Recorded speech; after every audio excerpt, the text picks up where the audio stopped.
नमस्कार, मैं doctor DS Chauhan. इस वीडियो में आपका हार्दिक स्वागत है।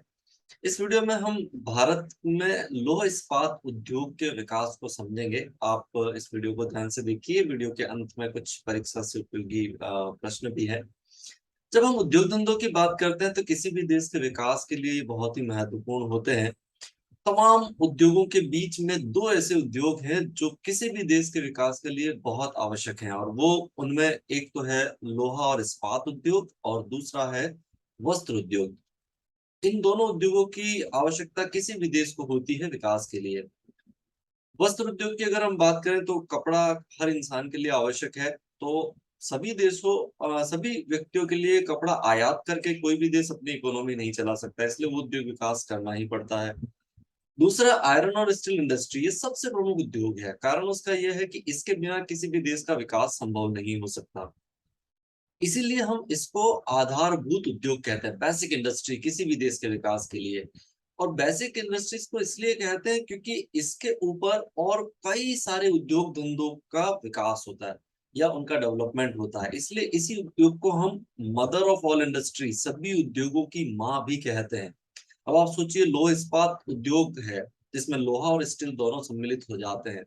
अब ये जो दोनों चीजें इसमें इंक्लूड है, उन दोनों चीजों को अगर हम ध्यान से देखें तो सारी जो चीजें हैं, आप एक आल्पिन से लेके भवन निर्माण सामग्री तक देखिए, बर्तन तक देखिए, व्हीकल्स के अंदर बहुत सारी चीज, सब में या तो स्टील लगा हुआ है या लोहा लगा हुआ है। एक स्क्रू से लेके एक बोल्ट से लेकर आप तमाम चीजें देखेंगे तो आपको पता चलेगा कि ये सारे उद्योग धंधे कैसे विकसित होंगे अगर हमारे पास लोहा और स्टील नहीं है। तो इसलिए हम ये कहते हैं, ये माना जाता है कि अगर लोह इस्पात इंडस्ट्री है तो आसपास कई सारे उद्योग धंधे और विकसित हो जाएंगे अपने आप ही, जो इनसे संबंधित उद्योग है। इस उद्योग को हम विकास का संकेतांक भी कहते हैं, यानी कि डेवलपमेंट इंडेक्स है। मतलब सिर्फ साफ साफ इतना सा है कि अगर किसी देश के अंदर इसका विकास ज्यादा है तो वो विकसित होगा, और इस इंडस्ट्री का अगर विकास नहीं हुआ है तो उसका विकास करना बहुत ही मुश्किल है।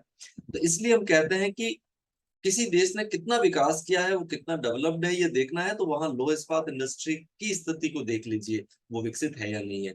तो ये है। तो इसका एक इंडेक्स भी है, हम उसको भी समझ लेते हैं। जैसे हम वर्ल्ड स्टील एसोसिएशन की बात करें तो 2019-20 के आंकड़ों के अनुसार भारत में प्रति व्यक्ति लगभग 75 kilogram iron and steel use हो रहा है, जबकि वर्ल्ड का ये एवरेज रेशो है 229 किलोग्राम। चाइना का ये रेशो है 590 किलोग्राम प्रति व्यक्ति पर ईयर की बात यहाँ पर है। यूएसए में देखिए 242 किलोग्राम, और नेपाल को देखिए 30 किलोग्राम। अब आप अंदाजा लगा सकते हो कि एक व्यक्ति नेपाल में 30 किलो लोहा और इस्पात इस्तेमाल कर रहा है, तो यूएसए में इतना कर। अब इन दोनों देशों के बीच में जो डेवलपमेंट में खाई है वो अपने आप ही नजर आती है। इसी की तुलना आप भारत से कर लीजिए। यूएसए में और चाइना में देखिए और भारत में ये कितना यूज हो रहा है, तो ये कम है भारत के अंदर। तो ये साफ साफ इंडिकेट करता है कि इस उद्योग की स्थिति क्या है और उस देश का विकास क्या है। अब भारत में ये काफी कम है, तो फिर भारत सरकार ने इसको बढ़ाने के लिए एक पॉलिसी बनाई 2017 में, जिसको हम कहते हैं नेशनल स्टील पॉलिसी, हम राष्ट्रीय इस्पात नीति भी कह सकते हैं, 2017 में। अब इसका मुख्य उद्देश्य क्या रखा है? 2030-31 तक प्रति व्यक्ति ये जो 75 किलोग्राम यूज है उसको 160 किलोग्राम कर दिया जाए 2030-31 तक, ये उद्देश्य उसमें रखा गया। साथ ही हमने 2019 में भारत सरकार ने the steel scrap recycling policy भी बनाई है, जो लोहा और स्टील सारा कबाड़ जिसको हम कहते हैं उसको रिसाइकल करके वापस यूज करने की एक पॉलिसी भी बनाई है। मानव जीवन के इतिहास में इसका क्या महत्व है, इसको हम समझ सकते हैं कि मानव जीवन के जो इतिहास रहा है उसको हम दो तीन भागों में अगर बांटे तो हम स्टोन एज कहते हैं, जब हम स्टोन पत्थरों का इस्तेमाल करते थे। फिर हम ब्रॉन्ज एज में आए, जो कांस्य युग भी हम कहते हैं। उसके बाद देखिए आयरन एज, लोह युग कहलाता है।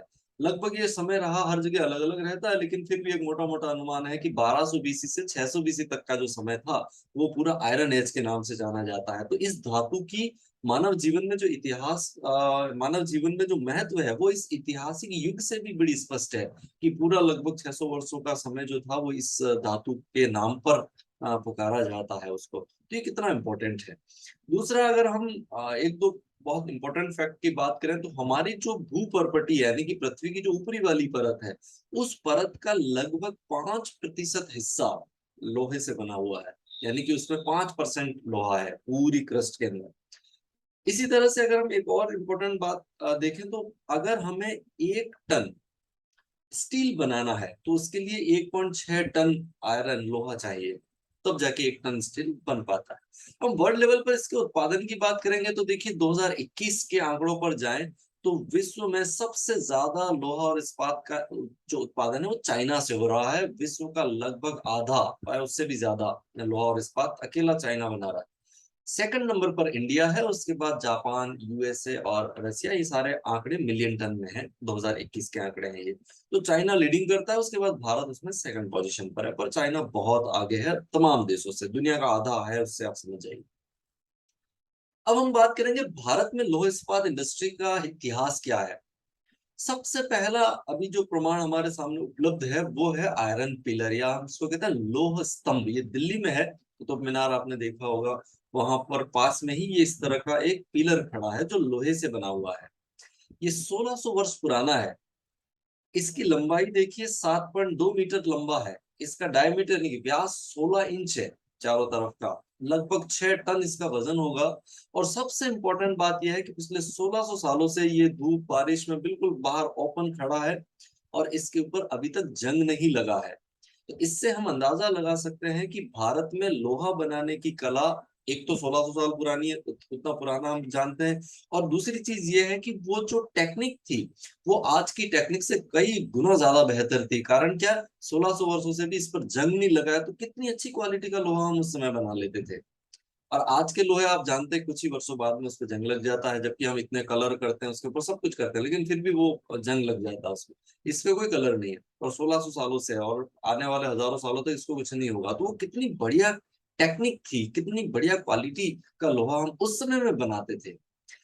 इसका जो इतिहास है वो कुछ ऐसा है कि चौथी सदी में एडी में बना होगा। इसके ऊपर संस्कृत ब्रह्मी लिपि में जो शिलालेख वहां लगे हुए हैं वो इस बात की ओर इंडिकेट करते हैं। और हम किसी राजा से इसको जोड़े तो चंद्रगुप्त सेकंड जो है वो उस उनके शासन काल में ये बना होगा, ऐसा है। तो ये काफी पुराना है, इसको थोड़ा ध्यान से देखें तो देखिए इस तरह का है, इसके ऊपर बहुत सारी चीजें लिखी हुई भी है, इसको देखना चाहिए। और 1600 साल पुरानी ये टेक्निक थी भारत में, यानी कि उद्योग बहुत पुराना है। दूसरा, आपने एक और एविडेंस में बताऊं, भारत में ये बहुत पुराना उद्योग है, उसके प्रत्यक्ष प्रमाण है गाडुलिया लोहार। ये आपने देखा होगा, लोहे से ही औजार बनाने का काम करते हैं और बहुत पुराने जमाने से ये यहाँ पर काम कर रहे हैं। तो इस ये भी विभिन्न तरह के औजार ही बनाते थे, इसका मतलब इनके पास भी लोहा था।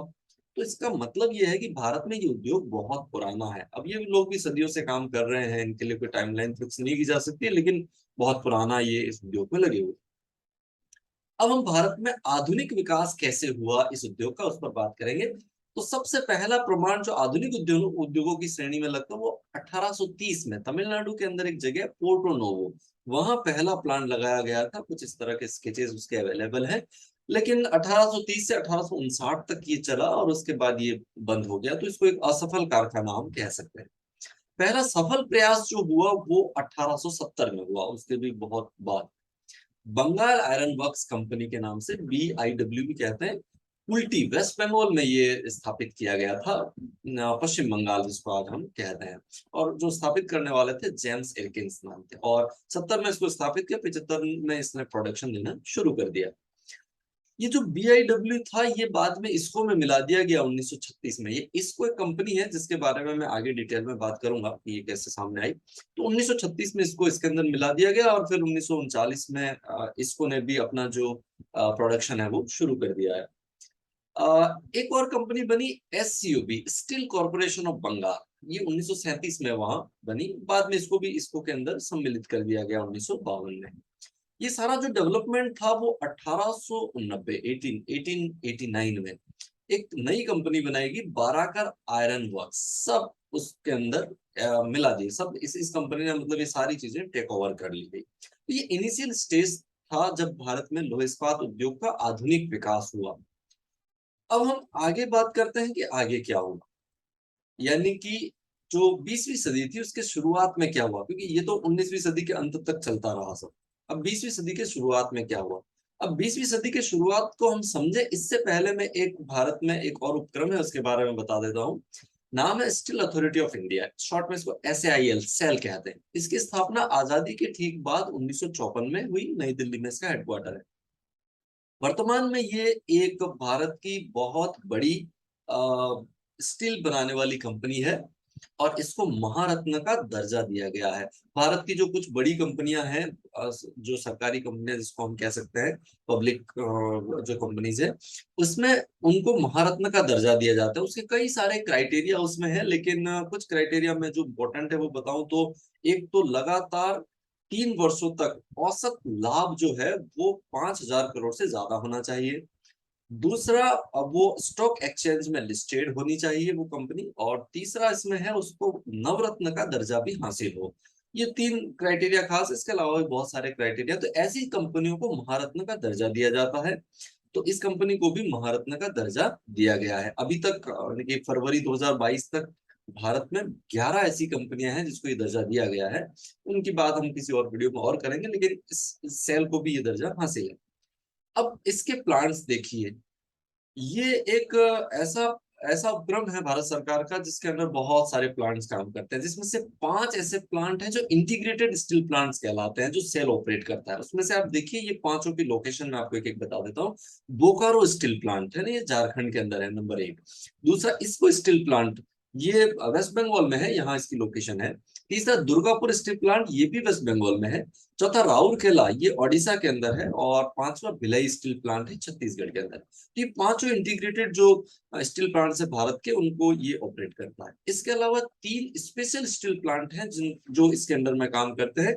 और इन तीनों की लोकेशन को देखिए, पहला तो है अलॉय स्टील प्लांट, ये दुर्गापुर में ही है यानी कि वेस्ट बंगाल में। दूसरा सेलम स्टील प्लांट है तमिलनाडु के अंदर। और तीसरा Visvesvaraya iron and steel plant है भद्रावती कर्नाटक के अंदर। इनके बारे में हम सब डिटेल बाद में बात करेंगे। दूसरा देखिए, सेल एक फेरोलय प्लांट है, उसको भी मिश्र धातु फेरोलय का मतलब होता है, उसका भी संचालन करता है चंद्रपुर फेरोलय प्लांट। ये जो है वो महाराष्ट्र में यहाँ पर। तो इन सारे प्लांट्स का संचालन ये सेल ही करता है वर्तमान में। इसलिए ये भारत की एक बहुत बड़ी कंपनी जिसको हम कह सकते हैं steel authority of India limited. अब हम वापस चलते हैं भारत में। 20वीं सदी के शुरुआत में जो लौह इस्पात उद्योग का विकास हुआ, जिसने भारत में विकास की नींव रखी, वो किस तरह से हुआ। सबसे पहले हम बात करेंगे Tata iron and steel company, इसको शॉर्ट फॉर्म में टिस्को कहते हैं, TISCO, टिस्को। टिस्को कहा जाता है। ये जो कंपनी है, इसकी जो स्थापना हुई वो 1907 में हुई। उस समय वो जो जगह का नाम था साकची, और वो बिहार में वो जगह थी। वर्तमान में इस जगह को अगर हम देखें तो फिर बिहार और झारखंड अलग हो गए, तो वर्तमान में ये झारखंड राज्य के अंदर है और जमशेदपुर उस जगह का नाम है। अब आप देखिए साकची जमशेदपुर कैसे बना। इस कंपनी को स्थापित करने वाले थे जमशेद जी नेसुरवान जी टाटा। अब इन्होंने इस कंपनी को स्थापित की थी, तो इनके नाम पर वो जमशेद जी जो नाम था, बाद में ये साकची जो जगह है वो जमशेदपुर कहलाया। और वर्तमान में ये ईस्ट सिंहभूम डिस्ट्रिक्ट है, पूर्वी सिंहभूम जिला कहलाता है, झारखंड के अंदर वहां है। तो बाद में वो पूरा नगर उस कंपनी के नाम से वो सारा नगर बस गया, उस नगर का नाम साकची से फिर जमशेदपुर कर दिया गया। वर्तमान में इस शहर को यानी कि जमशेदपुर को हम स्टील सिटी ऑफ इंडिया कहते हैं, भारत की इस्पात नगरी, या इसको हम पिट्सबर्ग ऑफ इंडिया भी कहते हैं। पिट्सबर्ग संयुक्त राज्य अमेरिका में एक शहर है जहां लौह इस्पात उद्योग का बहुत विकास हुआ है, तो इसको हम कहते हैं पिट्सबर्ग ऑफ इंडिया यानी कि भारत का पिट्सबर्ग। ये भारत की सबसे बड़ी एक इंटीग्रेटेड कंपनी की जब हम बात करेंगे तो उत्पादन में वर्तमान में ये सबसे बड़ी कंपनी है Tata iron and steel company. जिसका जो एनुअल उत्पादन है, क्रूड स्टील प्रोडक्शन है, वो 34 मिलियन टन पर ईयर है, 34 मिलियन टन पर ईयर। ये उसका एक इमेज है, इस तरह की कंपनी है और ये कैसे काम कर रही है। अब यहाँ देखिए, इसकी लोकेशन मैंने आपको बताई, झारखंड में, ये सिंहभूम जिले में है। अब हम यहाँ जाके समझते हैं, ये जमशेदपुर यानी कि ये जो लोकेशन है उसको हम यहाँ मान लेंगे और इस रेखा चित्र के माध्यम से समझेंगे कि इस उद्योग को यहाँ क्यों स्थापित किया गया और इसको क्या क्या यहाँ पर प्रॉफिट या लाभ मिलते हैं यहाँ होने के। तो अब आप एक एक करके इस चीज को समझिए। जैसे किसी भी उद्योग को हम स्थापित करेंगे तो पानी चाहिए। तो यहाँ देखिए खारकाई और स्वर्ण रेखा, दो नदी है, एक खारकाई नदी है और ये स्वर्ण रेखा नदी है। बिल्कुल इनके जंक्शन पर ये प्लांट स्थापित किया गया ताकि पानी की सुविधा यहाँ पर मिल जाए। सेकंड आप देखिए इसको आयरन और कहाँ से मिलेगा, तो नोआ मंडी वेस्ट सिंहभूमि जिले में। अब ये ईस्ट सिंहभूमि में, उसके पास में वेस्ट सिंहभूमि जिला है, तो वो सिंहभूम जिले में वहां मिल जाता है। गुरु महिसानी, मयूरभंज, ये दोनों ओडिशा में, यानी कि सिंहभूम तो यहीं पर है और ओडिशा में ये जो जगह है यहाँ पर, ये मयूरभंज गुरु महिसानी यहाँ पर है, तो बिल्कुल पास में 100 से 75 किलोमीटर के दायरे में उसको लोहा मिल जाता है। दूसरा आप देखिए मैग्नीज जोड़ा माइंस क्योंझर में और बीरमित्रपुर, यहाँ पर देखिए ये जो जगह है, अब यहाँ से ये इसको मिल जाता है, मैग्नीज मिल जाता है ओडिशा के अंदर, यानी कि ये जगह भी यहीं पर है ओडिशा के अंदर भी अगर हम देखें। कोयला इसको मिल जाता है झरिया, रानीगंज और बोकारो से, और ये सारी जगह 160 से 200 किलोमीटर के दायरे में है। अब यहाँ देखिए झरिया, और ये रेलवे ट्रैक है, यहाँ से कोयला इस रेलवे ट्रैक से सीधा यहाँ पहुंच जाता है, तो ये भी, और ये सब 160 से 200 किलोमीटर की रेंज में अवेलेबल है। फिर आप देखिए ये इसको ट्रांसपोर्टेशन फैसिलिटी मुंबई कोलकाता जो रेलवे रूट है उसी पर है, बिल्कुल मेजर रेलवे रूट के ऊपर है, ताकि ट्रेन से इसको सामान को लाना ले जाना बड़ा आसान हो जाए। इसके बाद अगर हम जो कोलकाता बंदरगाह है उसकी अगर हम बात करें, तो वो केवल 250 किलोमीटर दूर है यहाँ से, तो वो बंदरगाह की फैसिलिटी भी ज्यादा दूर नहीं है, रेलवे ट्रैक उसके ऊपर है, तो सामान सारा वहां से बंदरगाह तक पहुंचाना रेल के माध्यम से बड़ा आसान है। तो लोहा इस्पात भारी चीजें होती है, उसको छोटे छोटे व्हीकल से नहीं पहुंचाया जा सकता, इसलिए ट्रेन ज्यादा बेहतर।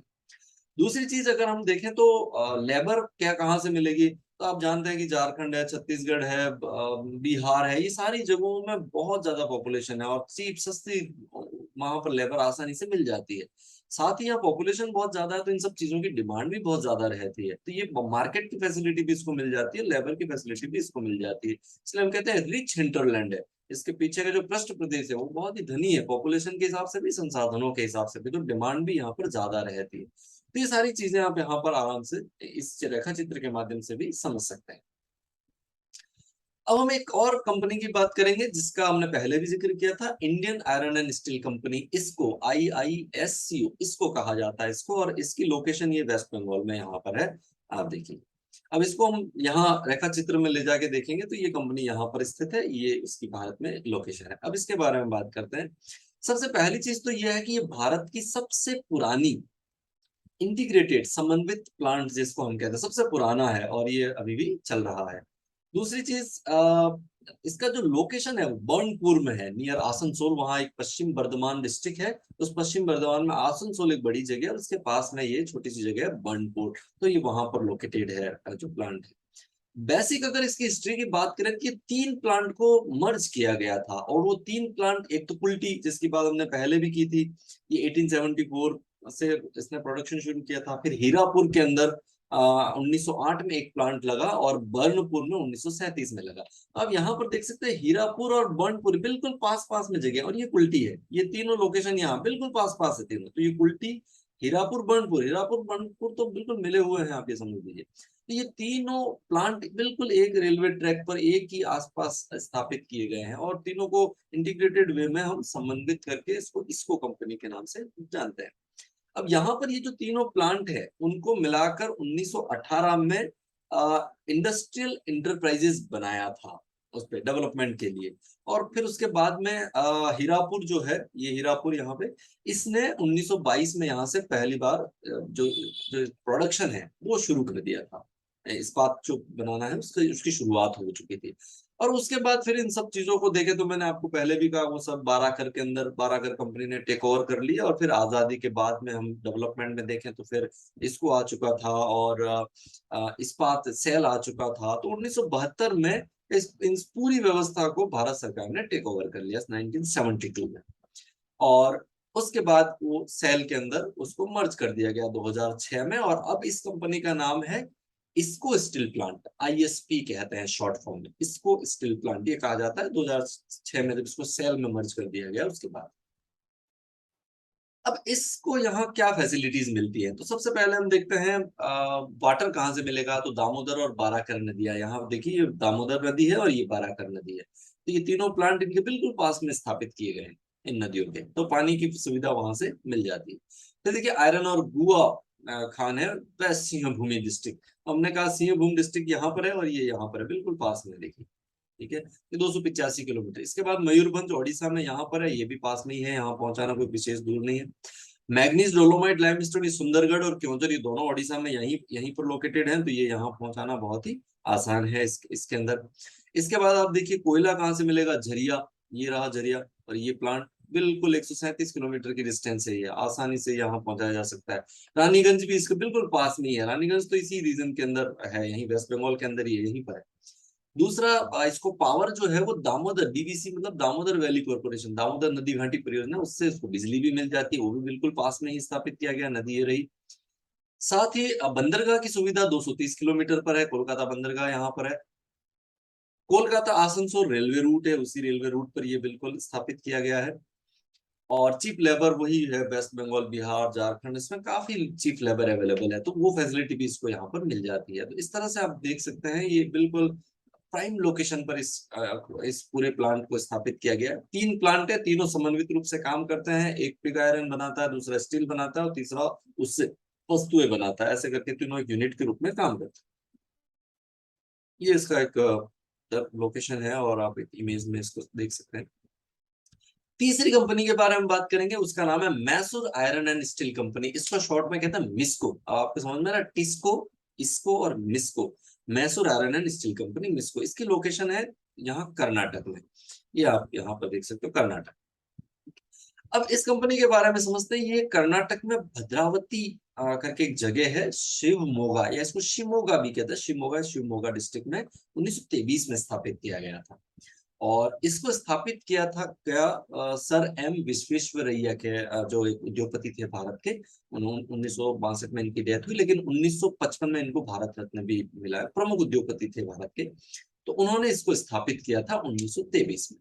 बाद में आजादी के बाद 1962 में भारत सरकार ने इसको भी टेक ओवर कर लिया, अपने अधीन ले लिया।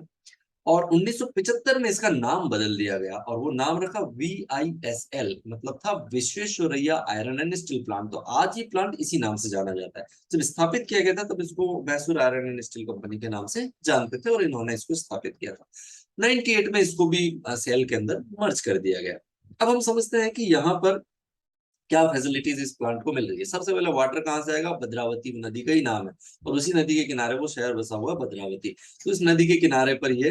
इसके अलावा ये तुंगभद्रा भी एक रिवर यहाँ पर है, ये दोनों उसके किनारे है। प्लांट की लोकेशन यहाँ पर है।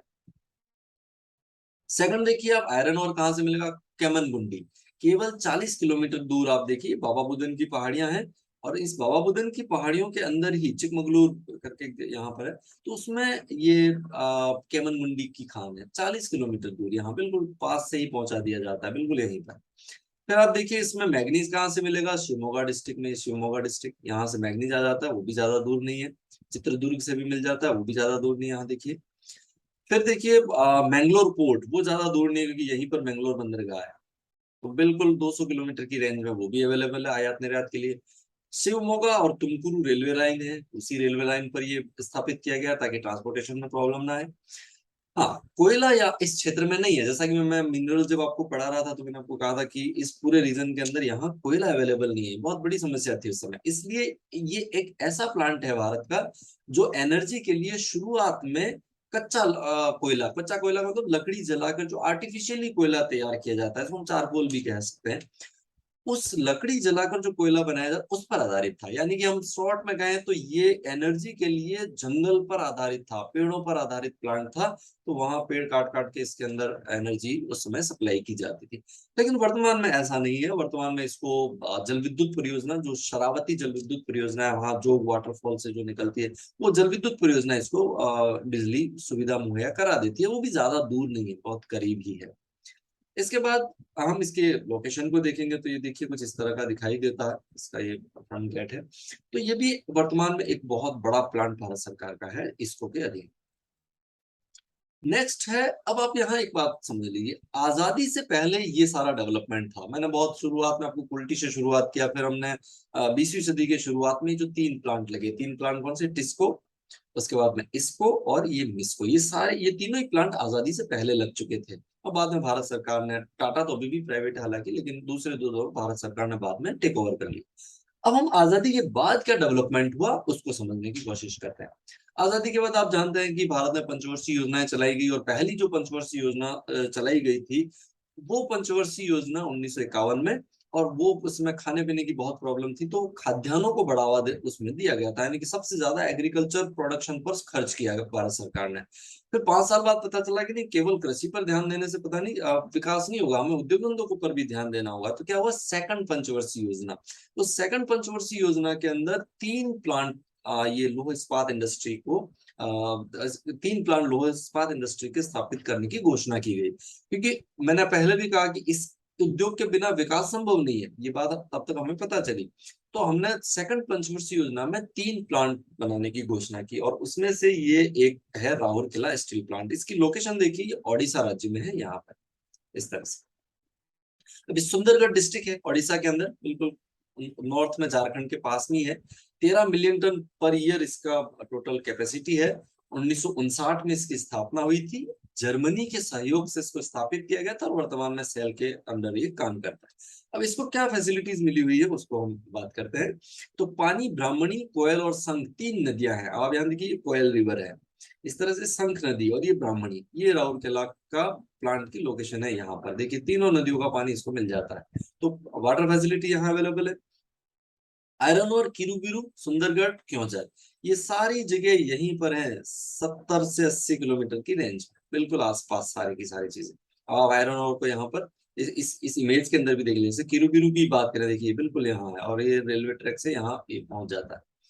इसके अलावा मैग्नीज, सुंदरगढ़, क्योंझर और कालाहांडी, ये ओडिशा में सारी जगह यहीं पर है, बिल्कुल नियरर। कोयला इसको मिल जाता है झरिया, बोकारो और कोरबा से।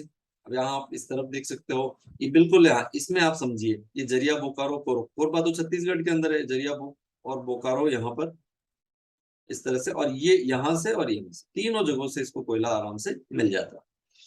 अब यहाँ देखिए, हाइड्रो इलेक्ट्रिसिटी हीराकुंड डैम है, जो कि केवल 150 किलोमीटर की डिस्टेंस पर है, और कोलकाता पोर्ट जो है वो 450 किलोमीटर दूर है यहाँ से, ये कोलकाता बंदरगाह। तो 450, तो ये सारी फैसिलिटी इसको अवेलेबल है। इस वजह से इस प्लांट की मतलब ये सारी फैसिलिटी मिलकर इस प्लांट की सफलता अपने आप ही सुनिश्चित कर लेती है। नागपुर कोलकाता रेलवे है, ये जो रेलवे यहाँ से गुजर रहा है वो Nagpur Kolkata main railway railway है, तो वो फैसिलिटी भी इसको मिल जाती है। इस तरह से ये प्लांट दिखाई देता है, राउरकेला स्टील प्लांट। इसके बाद हम इसी मतलब दूसरी पंचवर्षीय योजना की ही बात अगर हम करेंगे, तो भिलाई स्टील प्लांट एक और लगा, वो छत्तीसगढ़ के अंदर लगा। अभी जो छत्तीसगढ़ के अंदर प्लांट है वो दुर्ग डिस्ट्रिक्ट में है। 21 मिलियन टन प्रति वर्ष इसकी उत्पादन क्षमता है। ये भी 1959 के अंदर ही रशिया के सहयोग से ये स्थापित किया गया था, ये ध्यान रखिएगा, और सेल के अंडर में काम करता है। अब इसको क्या फैसिलिटीज मिलती है, पानी कहाँ से मिलेगा, तंदुला कैनाल। यहाँ देखिए एक तालाब है तंदुला, वहां से कैनाल बना करके ये पानी यहाँ पहुंचाया जाता है। और वो शिवनाथ मंदिर भी है, सॉरी शिवनाथ एक रिवर भी है, तो उस रिवर के सहयोग से भी वो पानी यहाँ तक पहुंचता है। 66 किलोमीटर की डिस्टेंस है केवल ये। आयरन और कहाँ मिलेगा, डल्ली राजहरा की पहाड़ियां, ये देखिए डल्ली राजहरा इसी राज्य में स्थित है, ये 80 किलोमीटर की डिस्टेंस है, ये यहाँ पहुंचाना बहुत आसान है।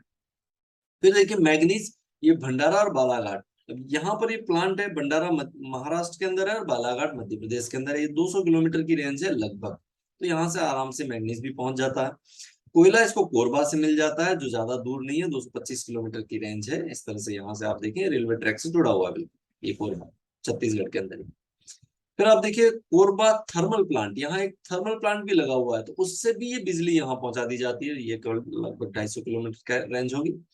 विशाखापट्टनम बंदरगाह यहाँ से लगभग 550 किलोमीटर की डिस्टेंस है, क्योंकि यहाँ ये थोड़ा दूर पड़ता है, लेकिन बहुत ज्यादा दूरी भी नहीं है कोई बहुत ज्यादा आजकल के व्हीकल्स में, तो ये थोड़ा दूर पड़ता है। यहाँ से ये विशाखापट्टनम यहाँ पर लोकेटेड है, तो यहाँ से ये बंदरगाह की फैसिलिटी के लिए यहाँ आना पड़ता है इसको। और हावड़ा मुंबई रेलवे, ये पूरा रेलवे जो है वो हावड़ा से मुंबई रेलवे लाइन है, तो ये उसी को प्रस्थापित किया गया है, और ये इस तरह का प्लान दिखाई देता है। और वो लेबर वगैरह सारी यहाँ भी काफी है, तो उसको मिल जाती है। नेक्स्ट है दुर्गापुर स्टील प्लांट, ये भी तीसरी पंचवर्षीय योजना है, डीएसपी इसको शॉर्ट में कहते हैं। ये है पश्चिम बंगाल के अंदर, तो यहाँ पश्चिम बर्धमान एक डिस्ट्रिक्ट है पश्चिम बंगाल में, वहां इसकी लोकेशन है। 7 मिलियन टन पर ईयर इसकी उत्पादन क्षमता है, 2022 के आंकड़े हैं ये। और 1962 में ये, इसने थोड़ा उत्पादन बाद में शुरू किया 1962 के अंदर, हालांकि लगा ये भी दूसरी पंचवर्षीय योजना में ही था। इसकी जो स्थापना वो यूनाइटेड किंगडम या ब्रिटेन, ग्रेट ब्रिटेन भी कह सकते हो, उसके सहयोग से हमने स्थापित किया, और इसका भी संचालन सेल ही करता है। अब इसकी जो फैसिलिटीज है उसको हम यहाँ पर समझते हैं। तो लोकेशन ये है, और यहाँ पर ये लोकेटेड है इस तरह से। अब क्या फैसिलिटी मिलती है, पानी, दामोदर प्रोजेक्ट है, तो यहाँ पर आप देखिए दामोदर नदी है, बिल्कुल उसके किनारे पर है, और दामोदर नदी घाटी परियोजना का नाम हमने सुन ही रखा है। आयरन और नोआ मंडी और गुआ एक माइन से मिलता है, जो लगभग 300 किलोमीटर की डिस्टेंस पर है। आप यहाँ देख सकते हो इस संकेत से, ये आयरन और है, लगभग 300 किलोमीटर का डिस्टेंस है यहाँ से होगा, और रेलवे लाइन से वो जुड़ा हुआ है। उसके बाद मैग्नीज, ये क्योंझर से 350 किलोमीटर की डिस्टेंस यहाँ पर है, उड़ीसा में, यहाँ से जाता है इस तरह से, ये देखिए। फिर है रानीगंज, ये तो केवल 20 किलोमीटर, रानीगंज में ही ये लोकेटेड है बेसिकली, और झरिया भी 100 किलोमीटर डिस्टेंस पर है, बहुत ज्यादा डिस्टेंस नहीं है, ये आसानी से ये चीजें यहाँ उपलब्ध है, दोनों ही खानों से। और जल विद्युत की बात है तो डीवीसी दामोदर नदी घाटी परियोजना केवल 7 किलोमीटर का डिस्टेंस है वहां से। कोलकाता बंदरगाह यहाँ से आगे की तरफ अगर हम चले तो 180 किलोमीटर दूर है। और आसनसोल कोलकाता रेलवे रूट पर ही ये स्थापित किया गया है रेलवे फैसिलिटी के लिए, तो ये सारी इसको फैसिलिटी मिल जाती है। तो ये भी एक बहुत अच्छा प्लांट भारत का है, और इस तरह से ये इसकी लोकेशन देख सकते हैं। नेक्स्ट है बोकारो स्टील प्लांट, बीएसपी। ठीक है, ये स्थापित किया गया झारखंड में। अब यहाँ दुर्गापुर था, यहाँ बोकारो है, बिल्कुल पास पास नहीं है। तो ये इसकी जो लोग, बोकारो ही डिस्ट्रिक्ट का नाम है झारखंड के अंदर, और ये बोकारो और दामोदर जो नदियां हैं उनके किनारे पर ही इसको स्थापित किया गया है। इसकी स्थापना तो 1964 में, हालांकि तीसरी पंचवर्षीय योजना हम कह सकते हैं इसमें समय चल रही थी, और इसने उत्पादन 1972 में शुरू किया। इसकी स्थापना सोवियत यूनियन या हम रूस भी कह सकते हैं उसके सहयोग से किया गया, और सेल इसका भी संचालन करता है। इसकी लोकेशन देखिए यहाँ पर है। अब इसको क्या क्या फैसिलिटीज मिलती है? दामोदर नदी, दामोदर प्रोजेक्ट, इसको पानी मिल जाता है यहाँ पर, बिल्कुल उसी के किनारे पर मौजूद है। उसके बाद आयरन और यानी कि लोहा जो है वो किरुबिरु, क्योंझर और सिंह भूमि, सब 300 किलोमीटर, ये देखिए सिंह भूमि, किरुबिरु, क्योंझर, ये सब यहाँ है, तो यहाँ से यहाँ पहुंचाना बहुत आसान है, 300 किलोमीटर। उसके बाद मैग्नीज, ये बादाम पहाड़, सुलायपत, गुरुमईसानी, सब 250 किलोमीटर इसी रेंज में, यहीं से है, यहाँ से पहुंच जाता है। उसके बाद में कोयला, बोकारो 5 किलोमीटर, बोकारो खुद एक माइंस ही है, तो वो तो 5 किलोमीटर की डिस्टेंस है। झरिया भी यहाँ से 70 किलोमीटर दूर ही है, तो वहां से कोयला आ जाता है। बोकारो स्वयं कोयले की एक खान है, तो वहां से भी इसको मिल जाता है। हाइड्रो इलेक्ट्रिसिटी की बात है तो दामोदर नदी घाटी परियोजना से इसको मिल जाती है। कोलकाता बंदरगाह यहाँ से 350 किलोमीटर की डिस्टेंस पर पड़ता है, तो बहुत जाइए 350 किलोमीटर की डिस्टेंस है यहाँ पर, तो ये भी बहुत ज्यादा दूर नहीं है। तो ऐसे में हम देखें तो यहाँ ये सारी फैसिलिटी, कोयला इसको मिल गया, यहाँ से लोहा इसको मिल गया, यहाँ से मैग्नीज इसको मिल गया, बहुत आसानी से इसको स्थापित किया। और ये भी एक सफल प्लांट भारत का माना जाता है। अगर आप इसकी इमेज देखना चाहो तो कुछ इस तरह का ये प्लांट बना हुआ है। अब यहाँ ध्यान देंगे, ये चारों प्लांट जो आजादी के बाद लगे, इन चारों प्लांट्स के लिए ये कहा जाता है, जो दो तीन तो लगे दूसरी पंचवर्षीय योजना में, एक तीसरी पंचवर्षीय, तीनों प्लांट्स के लिए कहा जाता है कि आधुनिक भारत के विकास की नींव जो है वो इन प्लांट्स ने रखी है। और वास्तव में देखा जाए तो इन चारों प्लांट्स का बहुत बड़ा रोल है जो आजादी के बाद लगे। और इससे पहले जो तीन चल रहे थे, इसको मिस्को टिस्को, वो तो चल ही रहे हैं, लेकिन इनका भी बहुत बड़ा रोल ये हम कह सकते हैं भारत के विकास में इन प्लांट्स ने अदा किया और लगातार कर रहे हैं। अब देखिए, हम अगर चौथी सॉरी फोर्थ 5 ईयर प्लान की बात करें, जो 1969 से 74 तक चल रहा था, तो उसमें 3 और प्लांट स्थापित हुए भारत के अंदर। उसमें से एक है सेलम, तमिलनाडु के अंदर ये स्थापित हुआ, दूसरा विशाखापट्टनम आंध्र प्रदेश के अंदर, और तीसरा विजयनगर कर्नाटक के अंदर ये प्लांट यहाँ पर स्थापित किया गया। ये तीनों की लोकेशन आप देखिए, फोर्थ 5 ईयर प्लान इस समय चल रहा था। अब यहाँ देखिए, सबसे पहले हम सेलम स्टील प्लांट की बात करेंगे, जो एसएसपी के नाम से जाना जाता है, सेलम डिस्ट्रिक्ट है। और लगभग इसकी जो पर ईयर उत्पादन क्षमता है वो 12,77,000 टन है पर ईयर। 1982 में इसको स्थापित किया गया था, और सेल के अधीन ये काम करता है। इसकी इसकी जो सबसे स्पेशलिटी है वो स्टेनलेस स्टील है। स्टेनलेस स्टील बनाने में ये बहुत माहिर है, इसलिए इसकी पहचान उसी चीज के लिए है, स्टेनलेस स्टील के लिए। इसको जो यहाँ फायदा मिलता है, आयरन और वही सेलम से ही मिल जाता है। कोयला जो है वो नेवेली से मिलता है, हालांकि लिग्नाइट लिग्नाइट टाइप का है, लेकिन फिर भी थोड़ा सा दूर है, यहाँ से इसको मिल जाता है। और ये चेन्नई कोयम्बटूर रेलवे रूट के ऊपर ही स्थापित किया गया है। अब ये जो सेलम स्टील प्लांट है, इसको आप इस तरह से देख सकते हैं। फिर है विशाखापट्टनम स्टील प्लांट, वीएसपी इसको कहते हैं दूसरा। ये विशाखापट्टनम डिस्ट्रिक्ट के अंदर है, यहाँ पर आप देखिए आंध्र प्रदेश के अंदर। अब इसका जो संचालन वो सेल नहीं करता, इसके लिए भारत सरकार ने एक दूसरी कंपनी बनाई है जिसका नाम है राष्ट्रीय इस्पात निगम लिमिटेड, तो ये उसके अधीन काम करता है, सेल के अधीन नहीं है, ध्यान रखिएगा। दूसरा, इसको विजाग स्टील, इसका ब्रांड नेम है एक तरह का, विजाग स्टील के नाम से ये बहुत ज्यादा पॉपुलर है। ईयर 1982 में इसको इसने अपना उत्पादन जो है वो शुरू किया। अभी वर्तमान में इसकी जो क्षमता है वो 7.3 मिलियन टन पर ईयर है, लेकिन ये लिक्विड स्टील, इसकी जो स्पेशलाइजेशन है, हम मैंने आपको पहले कहा था ये 3 स्पेशल प्लांट है, तो इसकी लिक्विड स्टील बनाना है, हम कह सकते हैं तरल स्टील बनाने में ये बहुत माहिर है, तो इसमें इसकी स्पेशलिटी है। और दूसरी एक इंपॉर्टेंट बात, ये भारत का पहला शोर बेस्ड, यानी हम कह सकते हैं तटीय प्लांट है, पहला तटीय प्लांट। आप अभी तक के जो प्लांट आप देखे थे सब भारत के अंदर की तरफ थे, लेकिन इसको बंदरगाह पे बनाया गया ताकि आयात निर्यात की सुविधा इसको मिल सके। अब इसको फैसिलिटीज क्या क्या मिलती है? आयरन और लोहा कहाँ से मिलेगा? छत्तीसगढ़ में बेलाडीला से आ जाता है यहाँ से। कोयला वही दामोदर नदी घाटी परियोजना से ही कोयला आपको यहाँ पर मिलेगा। और दूसरा, इसको कोयला, क्योंकि ये तो रेल से लाया जाता है, दूसरा ऑस्ट्रेलिया से अगर मंगा दिया जाए तो वो जहाजों से आ जाता है, और जहाज बहुत सस्ते पड़ते हैं, तो ऐसे में ऑस्ट्रेलिया से जो कोयला आता है वो भी इसका इस्तेमाल यहाँ पर किया जाता है, तो वहां से इम्पोर्ट भी किया जाता है। लाइमस्टोन, डोलोमाइट, मैंग्नीज, ये सारी चीजें आसपास के क्षेत्रों से मिल जाती है, जो छत्तीसगढ़, मध्य प्रदेश और ओडिशा में स्थित है, ये सारी जगह है, यहाँ से मिल जाती है ये फैसिलिटी सारी। इस तरह का ये विजाग स्टील के नाम से जाना जाता है। नेक्स्ट है विजयनगर स्टील प्लांट। आप देखिए कर्नाटक में यहाँ पर विजयनगर है, बेल्लारी डिस्ट्रिक्ट, उसमें ये है। इसकी जो क्षमता है वो 12 मिलियन टन पर एनम है। 1964 में इसको स्थापित किया गया, सॉरी 94 में, 1994 में इसको स्थापित किया गया था। इसको JSW स्टील लिमिटेड भी कहते हैं। इसकी जो साफ स्पेशलिटी है वो माइल्ड स्टील है, मतलब है नर्म इस्पात हम कह सकते हैं, वो बनाने में इसकी स्पेशलिटी है, तो ये उसी के नाम से जाना जाता है, माइल्ड स्टील बनाने वाला प्लांट यहाँ पर है।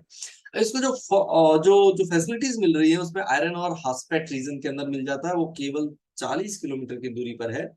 कोयला इसको कान्हन वैली छत्तीसगढ़ के अंदर से मिल जाता है, और सिंगरौली जो है आंध्र प्रदेश के अंदर कोलफील्ड, वहां से मिल जाता है। तो छत्तीसगढ़ और आंध्र प्रदेश दोनों से इसको कोयले की सप्लाई कर दी जाती है, क्योंकि इस रीजन में कोयला नहीं है, मैंने आपको पहले भी कहा था। और पानी और बिजली, ये दोनों तुंगभद्रा जल विद्युत परियोजना है जो केवल 36 किलोमीटर की दूरी पर है, तो वहां से इसको ये फैसिलिटी मिल जाती है। ये बहुत बड़ा प्लांट भारत का एक तरह से है। ये इस तरह की इसकी इसकी इमेज है, एक इमेज है केवल। इसके अलावा कुछ छोटे छोटे प्लांट और हैं जिनकी बात मैं यहाँ पर आपको बता देना चाहता हूँ, उनकी लोकेशन। वो है एक तो जगदीशपुर स्टील प्लांट, ये सेल के द्वारा स्थापित की गई प्लांट है। ये 2011 से इसमें चल रही थी उठापटक, लेकिन 2018 में एक आध छोटा जो स्ट्रक्चर है इसका उसने उत्पादन करना शुरू किया है अभी। जगदीशपुर स्टील प्लांट ये कहलाता है। हालांकि इससे पहले मालविका करके कोई पुरानी कंपनी थी, प्राइवेट कंपनी थी, उसको भी टेक ओवर किया, और ऐसा सब कुछ इसकी कहानी। अगला एक प्लांट है देतारी में, ओडिशा के अंदर, और इस ये जो कंपनी है उसका नाम है पोहांग स्टील कंपनी, इसको पोस्को कहते हैं। बेसिकली ये कंपनी दक्षिणी कोरिया की है।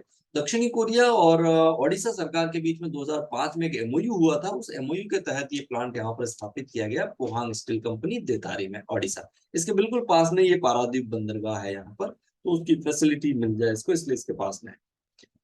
इसके अलावा इसी के पास में टाटा स्टील ने एक प्लांट और है, कालिंग नगर करके जगह है, वहां पर ये टाटा वालों ने एक और प्लांट बनाया है। इसी के साथ टाटा का एक और प्लांट भी लग रहा है ओडिशा के अंदर ही, गंजाम में, गोपालपुर करके वहां पर जगह, वहां भी टाटा का एक प्लांट लगा है।